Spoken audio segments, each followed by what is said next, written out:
niwe yaje arambwira ati burya hajya kugira condoléance nuko umupfasoni wawe bamwishe yarapfuye nabo yarapfuye atego none abana nabo dufise abana batatu ati tuzi iyo bari kiretse umwana yaramaze amezi 4 ndaciye mbwira abantu nti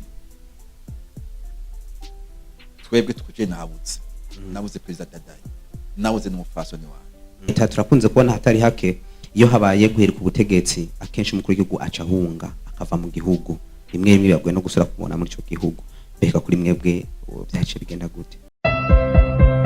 Avez-vous l'impression d'explorer le monde? Oli Travel and Job Connect Agency facilite et sécurise votre voyage. Agence de confiance basée à Bujumbura avec des branches à Gitega et Roumongue, nous sommes spécialisés dans la vente de billets d'avion vers toutes les destinations, l'assistance complète pour l'obtention de visa de visite et spécialement pour Dubaï, le permis de travail et le visa de travail. Votre projet commence ici. Confiez-nous vos ambitions, nous nous occupons du reste. Oli Travel and Job Connect Agency pour un monde sans frontières. Contact pour informations ou affaires.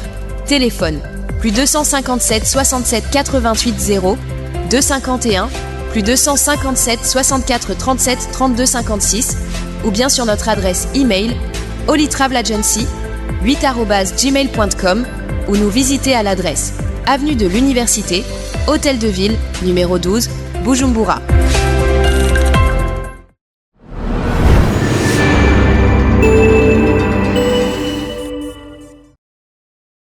Kuko wagiye mabanga yo kurongora igihugu wari utwaye n'amashinga amateka wari witeguriye kuko kurongora igihugu mbega muri ico kiringo c'imyaka 2 nihe mwakuye igihugu muragishikana? Kurongora igihugu sinova unani navyiteguriye mugabo ico nakubwira bya politiki nakubwiye ko nari ndabirimo kuva mu 79 kandi twarakurikira neza tukagenda twiyungura ubwenge mu bya politiki haba mu gusoma ibitabu haba mu gusoma imenyesha makuru haba mu kumiriza amaradio cyangwa gukurikira amateleviziyo nk'uko muri ko muragira haba rero no kugenda tuganira n'abantu cyo cyari cyambere cya kabiri urumva hari amabanga nari nagize mu by'intwaro y'igihugu ayo nari nagize ndi mu mugambwe y'ipona igihe nari umunyamabanga bajya bunyamabanga nababwiye bubiri kabo kandi n'igihe nari mushikiranganje w'imigenderanire igihe nari mushikiranganje w'imigenderanire hoho novuga nti byarigishije cyane ubwa mbere hoho hari uko twakora mu nama shikiranganje hari nuko muri haryo mushikiranganje w'imigenderanire agenda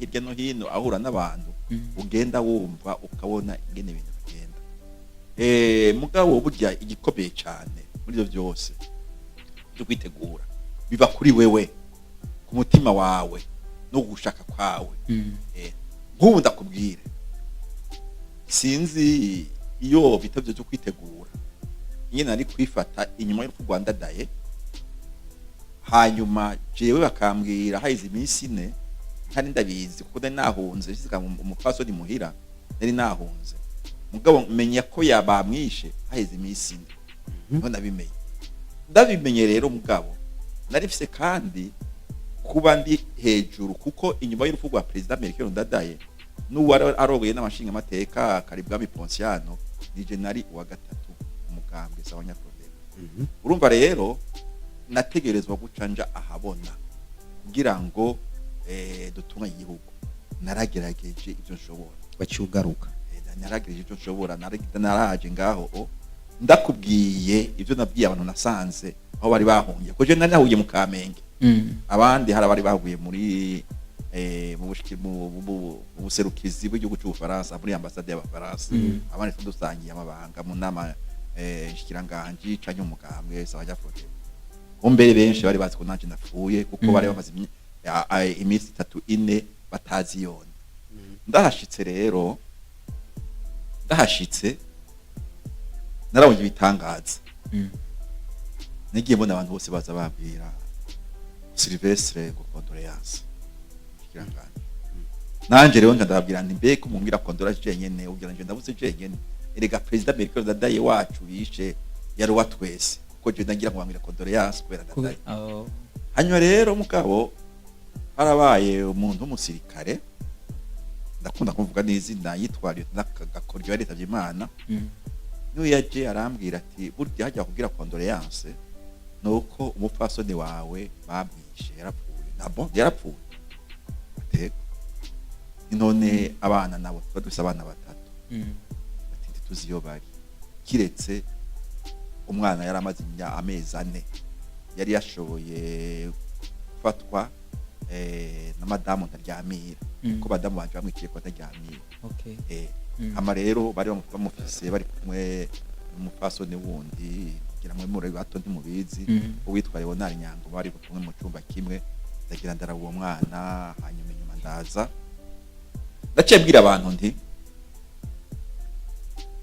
twebwe tukuje nabuze president Dadaye nabuze n'umupfasoni wawe ni mugabo urubanza dufise twebwe nuko abarundi nabo barabatwebwe muri zino ngorane ryo gukiriba reka rero twitegure tageze twigenza nabambwira abantu ndi ico gihe sinarize reka hari nabamwe bagiye kuvuga ngo ntibandonye yakoze umugore wiwe namamvuga ni mukiru nta mugabarira iyo uri mu ngorane ngizo ahubwo urarabuti abo turongora uba mu mugambwe ba mu gihugu abo turongora baturindiriye kwiki ugaheza ukaraba ico ukora kugira ngo ugerageze kuza utanga inyishu ku bibazo bafise twumvise ni vyinshi kuva navuga ngo muri kahise kanyu gushika amabanga gutwaye n'amashinga amateka akurongora igihugu ariko kandi nyuma ya kudeta turakunze kubona hatari hake iyo habaye guhereka ubutegetsi akenshi umukuru w'igihugu aca hunga akava mu gihugu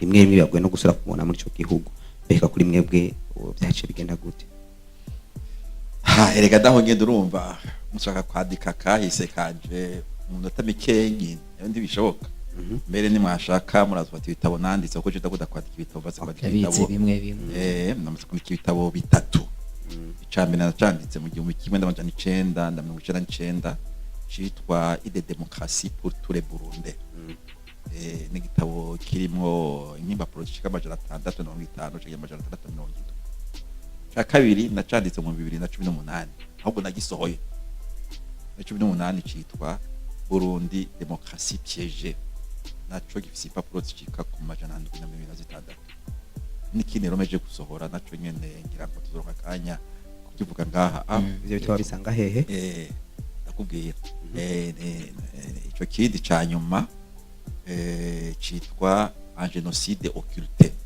le génocide des Bahutu du Burundi de 1972-73 gifise impapuro naco nyene 666 ivyo bitabo bibiri vya nyuma ubirondeye uno munsi urashobora kubisanga kuri Amazon mugabo no ngahatsogerageza turabe nk'ico ca nyuma nyene coshika turiko turavyiga ndi baza kubizoshoboka urumva rero ushaka kujya ku kahise kiwanje urabagaho ariko rero aho uwo mwaka w'iyo kudeta umunsi w'iyo kudeta urumva nari mvuye muri nari twari twagiye muri ya nama y'Arusha twari tubaza ukwezi tugarutse hanyuma rero narumvise yuko hariho iyo mugambi ndibaza nti mbega gufata gute inyuma rero tugiye inama n'abari bajeje umutekano w'umukuru w'igihugu fata ingingo yo kugenda muri ambassade y'Abanyamerika n'abanibuka neza hari ku tariki 23 z'ukwezi kw'indwi byabaye mvuye bugendana twari twagiye gushingura abantu bari bishwe mu ntambara ibugendana hanyuma tuvuye bakambwira ibiriko biraba none acengira ntereka turabe ngenda muri ambasade y'Amerika habaze imisi ibiri nyuma y'iyo misi ibiri bamwe baca kugira kudeta barayikora sinodondagura byose ngo mu biheze ngo bivamo umugabo muzamumbaza ibibazo ndabishura uko mushaka kuza dakibazo bivanye n'igihe nakahise Burundi bwaciyemwo mu bijanye n'igisata c'intwaro ibereye uyu munsi Uburundi mubona gute buriya ico nohanura abantu no kugenda baraba iyo bavuye aho bageze niba tuza gushika jewe nakuze ubwa mbere ku ntwaro ya Cami. Natanguye amashure primaire mu mwaka mu kwezi kw'icenda mu mwaka w'igihumbi kimwe n'amajana icenda na mirongo itandatu na kabiri. Ni ukuvuga yuko Uburundi bwari bumaze amezi abiri ahubwo ikuki. Hanyuma ndayaheza nja kwiga mu mashure yisumbuye. Natanguye mu seminari y'Umugera mu gihumbi kimwe n'amajana icenda na mirongo itandatu n'icenda. Hari habaye hamaze kuba kudeta, ayisape imyaka 3 habaye kudeta ikuru ubwami. Intwaro za Republika zagize zikurikirana zose mu madazizi ushika uyu munsi. Ndabona ibyagiye bihinduka rero ku ntwaro ya Cami, izo ntwaro za Republika z'igisoda no ku ntwaro ziciye ku matora, ivyo twari turimo twebwe 2023 n'ivyakurikiye. Hari ikintu gikuru mbona nuko kuva 2023 hari ibintu byinshi byahindutse mu gihugu. Ubwa mbere hoho mu kugenda kubahuka buhoro buhoro, kuvuga kuri kahise k'ikino gihugu mu ntwaro n'ingene ibintu bigenda bihinduka. Iraza n'ivyo byatumye mbere habana bijya biganiro nakubwiye. Burya demokrasi y'Uburundi munsi uravye inzego ko zubatse ushingiye ku byavuye mu biganiro vy'Arusha, mugabo kandi ku byavuye no ku masezerano yabaye y'amahoro yabaye hagati ya leta y'u Burundi yari yavuye mu masezerano y'Arusha n'abari bafashe ibigwanisho cyane cyane CNDD yabaye icyo gihe mbere yamaze na CNDD. Ukaraba rero ibirimwo bitunganya intwaro yacu, bitunganya ivy'igisirikare, bitunganya iby'igipolisi, bitunganya iby'ubutungane, bitunganya ingene inamashinga amateka na nkenguzo amateka zimeze, bitunganya n'ingene leta itezwa kumena. Uravye ingorane igihugu caciyemo, ivyo haragiyemo n'ibiharuro bakavuga bati kugira abantu bizerane ntihagire ugira ubwoba ku wundi, twati igisirikare kirimwo ibice 50% by'abahutu n'ibice 50% by'abatutsi. Baravuze bati dushire mu n'amashinga amateka ibice 60 by'abahutu ibice 40 by'abatutsi. Baravuga bati dushire mu n'amankenguza amateka ibice 50 by'abahutu ibice 50 by'abatutsi. Baravuga bati muri leta atezwa kubamwo ibice niburi 40 by'abatutsi hanyuma 60 by'abahutu. Baravuga bati muri leta kandi mbere no mu n'amashinga amateka haboneke niburi ibice 30 by'abakenyezi. Urumva ariko rero ivyo byose ico gihe abantu bavyumvira bagira bati bibe ibizofasha imyaka ya mbere kugira ngo abarundi bagenda begera. Ico di cambere cafashije kugira ngo abarundi bagende bizerana, n'abagira bati twarakumiriwe bakabona ko ariko baraduga, n'abandi bari barimwo muri izo nzego cane bakabona bati nitwazirukanywemwo nkuko bamwe bari babitinya. Ica kabiri cyo kuvuga buriya no kugira ijambo mu gihugu cawe. Mwebwe mwiyesha amakuru murabizi, burya cyo mukora kirahambaye kuza mu ijambo ya gihugu. Uro nanje murampaye ijambo akuru ariko barakurikira iyi televiziyo yanyu bazomenya bati mbega ndi bantunganya kujya niko yibaza ku bintu niko n'ibintu bazobibona. Nanje kuri ubu abandi nibagira ico bivuze ko ngire ntibiyumvira iki kuri ntibantunganya. Guha ijambo umunyagihugu ni ikintu gikomeye cyane gose, kandi umunyagihugu mu Burundi burya no muri mu mico y'iwacu abarundi umuntu umwe mw'ijambo umwishe. Uzorabe ntajya mu gihugu iwacu, sinzi ko mwebwe munzi byaharya mu misozi mu mihana ya ruguru abantu baje gusaba nko mugeni bazanye inzoga ahantu, hari abantu bakunda kuvumba akabona inzoga agaca zikurikira. Mugabo mu Kirundi barakubwira bati umugabo ntavumba inzoga avumba ijambo. Ukabona ko ndakurikiye inzoga ngo reka ngende kumviriza ijambo rizanye rirya nzoga. Guha ijambo abarundi rero ico kintu abantu bakimenye, mu migambwe bakimenye, mu nzego z'igihugu bakimenye, kumviriza abantu ugaheza icyo birukuyemwo ukagishira imbere biratuma igihugu kigera gitwarwa neza. ico cari ca kabiri.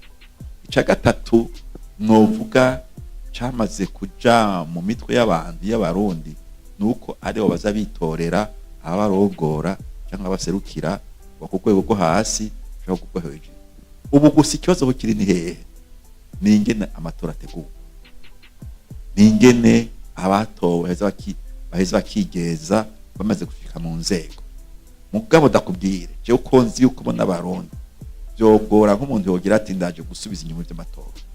Ubu hasigaye gusa yuko abarundi baza baragenda bararaba ati mbega twozaga dutunganya amatora gute ku buryo atawuza yidodomba ngo amatora yabaye nabi ngo ibiki n'ibiki, ariko gutora biramaze kuja mu byo ndi bemera. Icanyuma novuga nicerekeye rero ingene abarundi bahise gakurikira uko bamwe batoye yigenza. Hari uburyo bwinshi. Ubwa mbere hari ibijejwe inama nshinga amateka, kuko inama nshinga amateka iserukira abene gihugu nibo bayitoye. Bamaze kwitora rero babatoye kugira ngo baze barabarabira ingene abagize urwego shingwa ntwaro twita leta bigenza, bakamenya ingene bagenda barakurikirana abashikiranganje ingene barangura imirimo yabo. Kenshi mbere baravyibagira yuko burya abashinga amateka y'ubushikiranganje yakoze nabi barafise uburenganzira bwo kumubogoza. Ndibaza ko mu biro shingiro bitahindutse barabufise. Hariho rero n'ubundi buryo butuma bakurikira. Sinzi ko abantu basoma neza ibwirwa shingiro kino gihugu cacu kigenderamo. Ufate ingingo y'amajana 275 muri ibwirwa shingiro. Iravuga yuko hashinzwe amanama conseil national. Bakavuga rero inama irabize ubumwe, inama igwanya ivyumviro n'ingenzo ya genocide, inama y'umutekano mu gihugu, inama iravyo kumenyesha amakuru, inama iraba ivy'ubutunzi conseil économique et social. Izo nama bakavuga bati izo nama zigengwa n'ibwirizwa rimwe kugira zibe nyene zikora, kandi iryo bwirizwa ririgenga rirashobora no gushiraho n'izindi nama. Kubera iki? Kuko bagira bati izo nama nizo abarundi nabo nyene bongera bakagenda bakurikira ivy'intwaro y'igihugu. Jewe iyo ngiye uko ndayibona gushika no munsi ntiraja mu ngiro neza. Uja mu ngiro neza ndibaza yuko hari n'ibindi bintu byinshi bitari bike byo hinduka. Mvuto rero je novuga ndi hari intambwe turiko turagira, ariko gusa tuze twubahuka, tuze natwebwe tutibona gusa yuko umengo isi yose kuri twebwe twubahuka kuza turagira tuti reka tuze turiraba natwe mu cirori uko tumeze. Ubwo tumeze uko ibwirizwa shingiro canke y'amasezerano y'Arusha ryo bwirizwa shingiro yubatse ko abituma, canke y'amasezerano no guhagarika intambara, kuko navyo nyene birimwo y'amasezerano n'abahoro yabaho guhagarika intambara. Ukagenda uraba uti ubwo turavyubahiriza. Utavyubahirije ukagenda ugira utereka nkosore, kuko burya umugabo icabonekera ko nukwemera ikosa yagize canke ibyamugoye hanyuma agaheza akabikosora akabigorora. Mu Kirundi baraca n'umugani bati ikibisukugwa ikibinukugwa ntumenye ingene wongeye ukava hasi.